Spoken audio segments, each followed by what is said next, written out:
Ndewono. Noun. Welcome to my Igbo class. Today we are going to continue with conjugating verbs. My name is Dr. Chineye Chukaipere, and I'm really glad to have you here. If you go back to my videos, I had a video where I conjugated a few verbs and I was told to do more.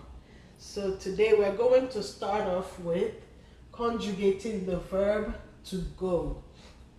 Iga, iga. I was trying to explain that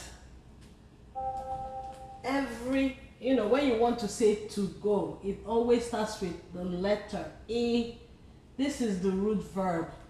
Ga, high mid, iga, high mid.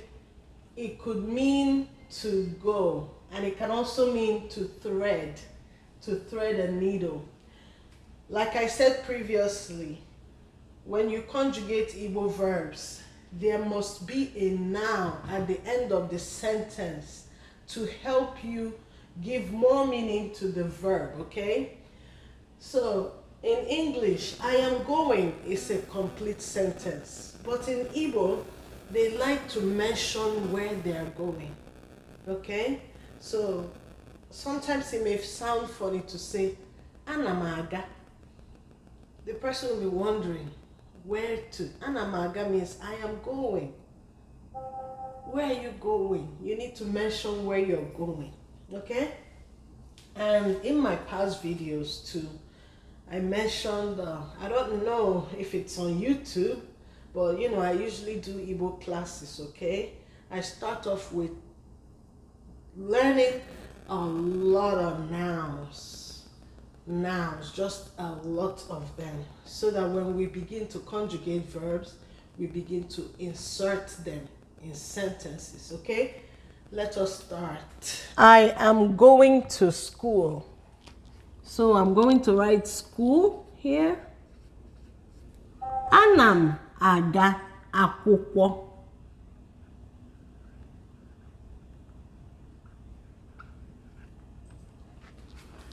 Akwụkwọ in Igbo means book.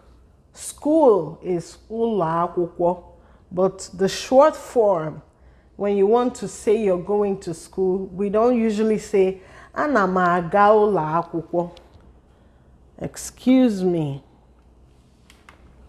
Normally we say ana m aga akwụkwọ. A, kwe, o, kwe, o.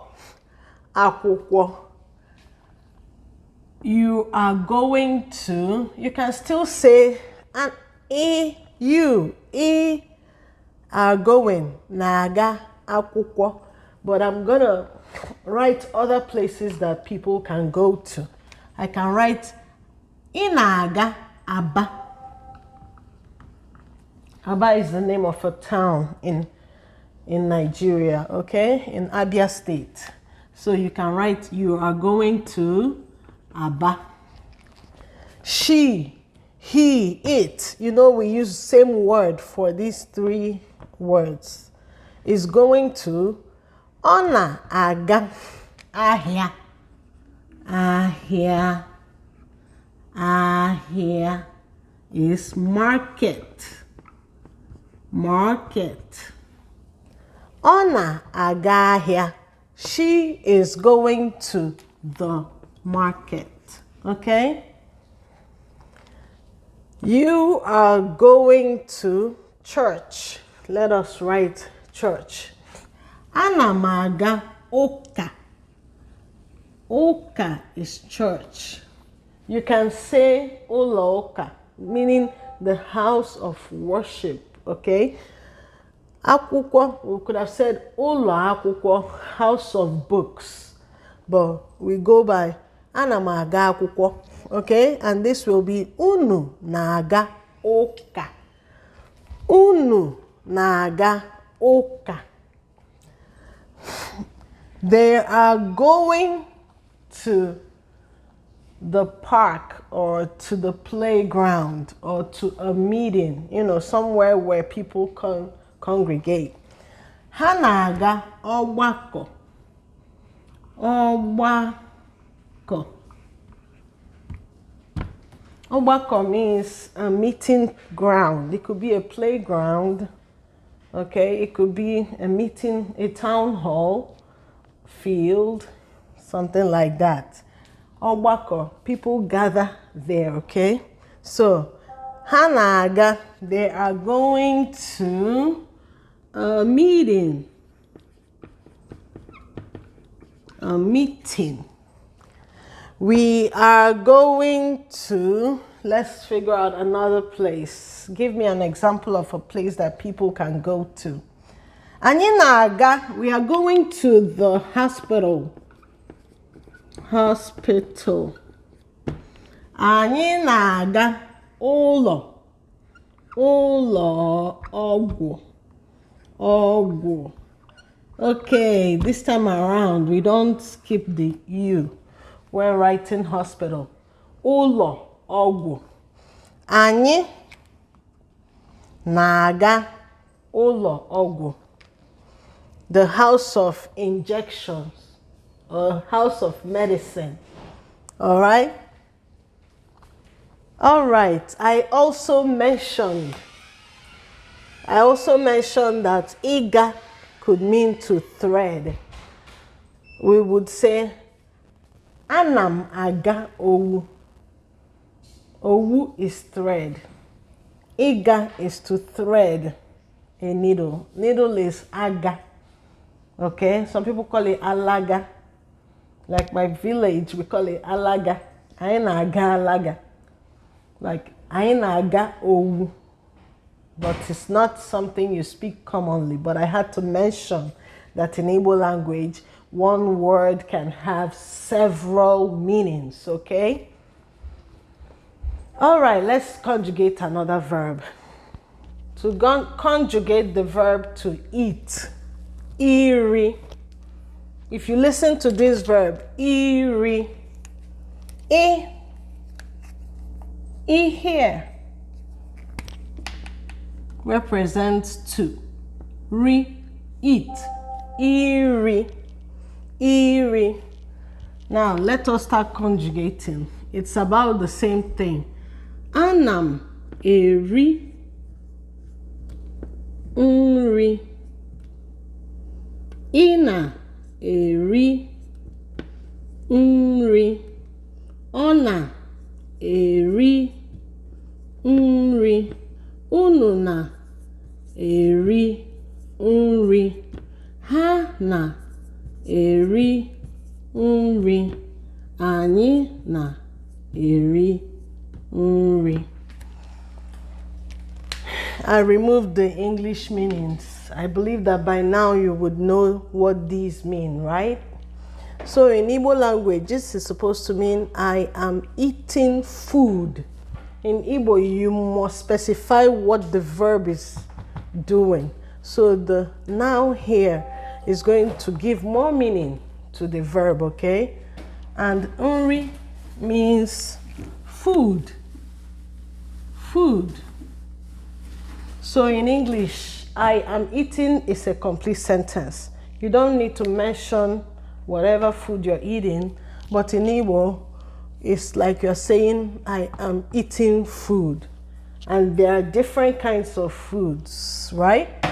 So we're going to do a little bit of an exercise where we substitute food with different foods that we know.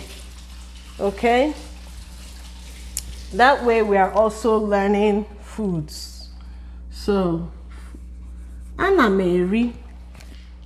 If you want to say rice in Igbo, it is osikapa. Osikapa. Anam eri osikapa. I am eating rice. Anam eri ji. Anam or ina eri ji. Ina eri ji. You are eating yam. Ji is yam. Ona eri apple.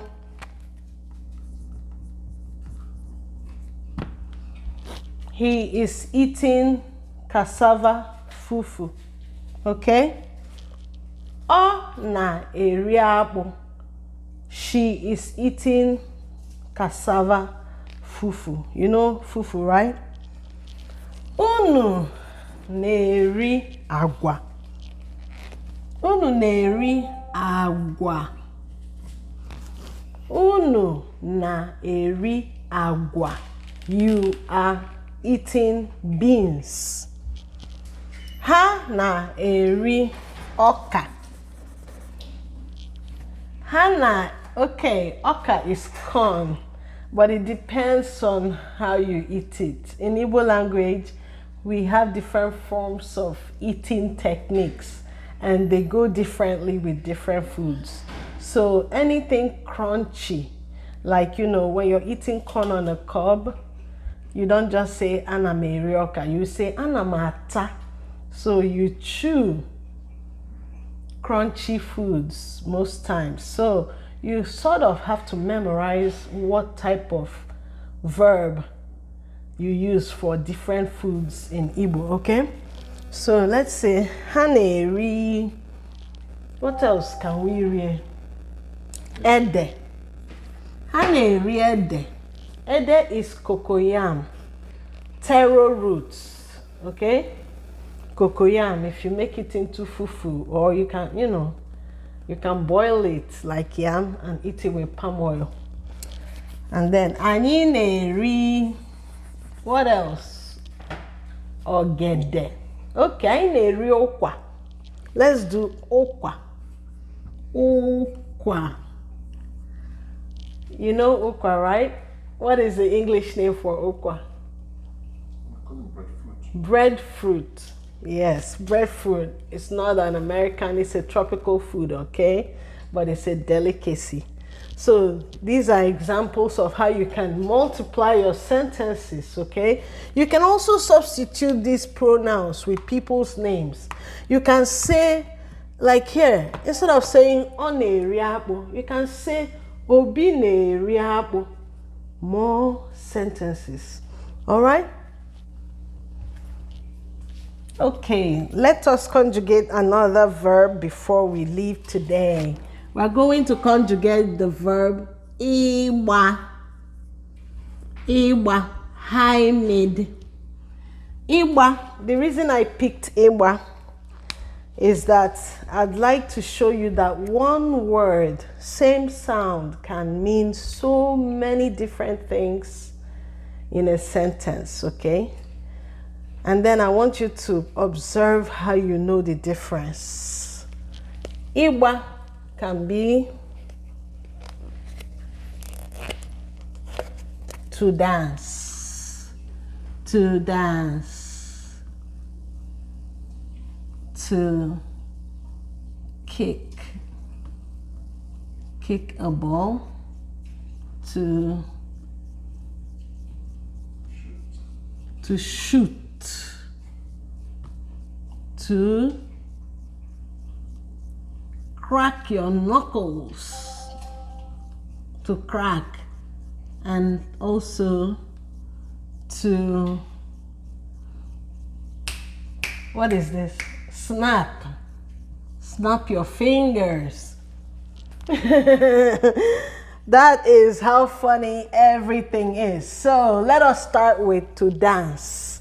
So we are already familiar with these words. They are permanent. You know, when you want to say I am doing something, you are, he, she, it is, you are, they are, and we are. We already know these, right?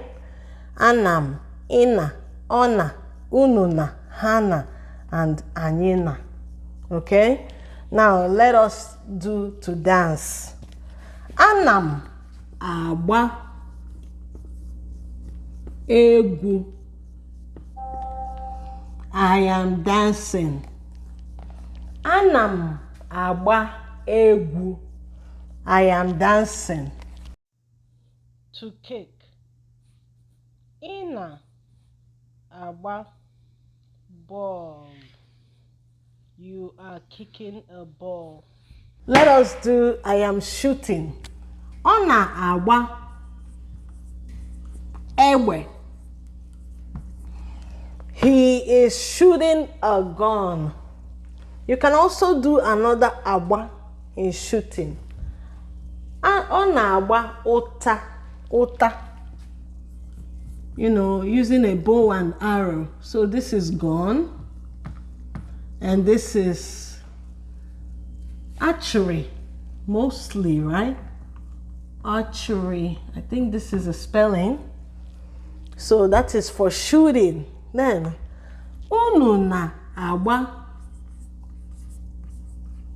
to crack your hand. Unu na agba aka. Unu. You have to use unu here, because you are saying their hands. So they are cracking their knuckles. Or okay, aka is hand. So in Igbo language, when you're speaking, generally any part of the hand is hand, although they have their various names. So if you want to say you're cracking your knuckles, you say I know mkpịsị aka. Mkpịsị aka is fingers, right? But I don't have any word for knuckles. So we say I na-agba aka. You know, cracking your knuckles, right?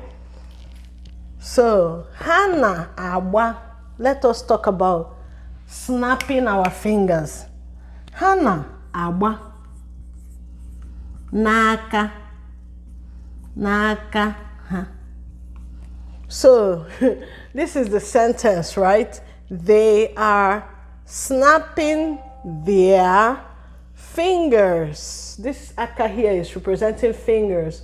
Although fingers are isi aka, but the sentence is made this way when you're saying that somebody ona agbanaka. You know, this is a sign of abomination. God forbid. You cannot go through your head, you know, twist it and shoot it away from you. So that is, God forbid, it's an abomination. You don't speak, you know, it's unspeakable. Now, my husband actually reminded me of other agbas. Anam, like this one, Anyi na agba, na agba, mbo. We are working hard. Like if you want to say somebody works hard. Ọ na-agba mbọ. Mbọ. High-low. This is a dot here. Anyị na-agba mbọ. We are trying our best, or we are working hard. Then the other one. Anyị na-agba odibo. We are servants, or you are an apprentice, or you are, you know, you're serving somebody. So, anyị na-agba odibo. We are slaves to somebody, or you are subordinates to somebody. Okay? So, odibo means slave. Another one is anyị na-agba ọsọ ahịa.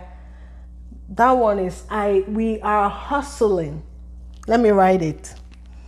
Anyị na-agba ọsọ ahịa. We are running markets. That's the literal translation. Also, I am running in Igbo is anam agba ọsọ.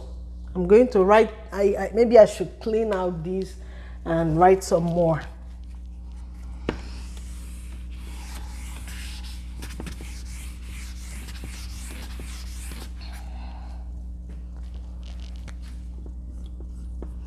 Anam agba odibo.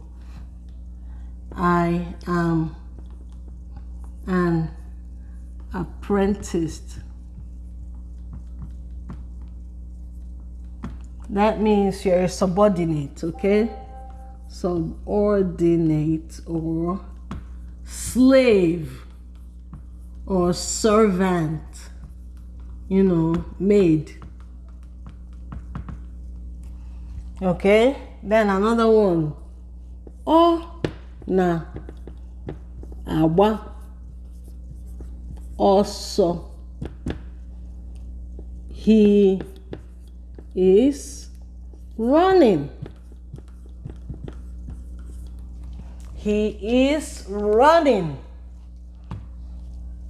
Agba or igba has so many meanings. And if you noticed, the noun at the end of the sentence gives the real meaning to the verb.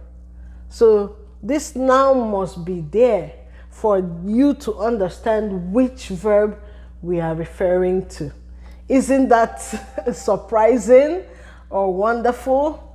So you can learn one word and it will mean so many different things to you in Igbo. This is just one of them. There are too many other words that have different meanings. And then if you notice again, this agba is a light sounding verb. So if you look at this, this is the root verb, wa. A is a light vowel. Light vowel. That is why you have to begin it with an A. You have to start it with an A. Heavy vowels, you conjugate with an A, which is E. Light vowels, you conjugate with A. Heavy vowels, you conjugate with E. Does that make sense? I hope you enjoyed today's program. Next time, we're going to do negations, you know, talking in negatives, okay? Then we're going to make sentences with verbs or ask questions with verbs, say command words, do the past tense and the past participle. All right, guys, have a blessed day. Don't forget to share, so that my motivation will keep climbing up the roof, okay? Thank you.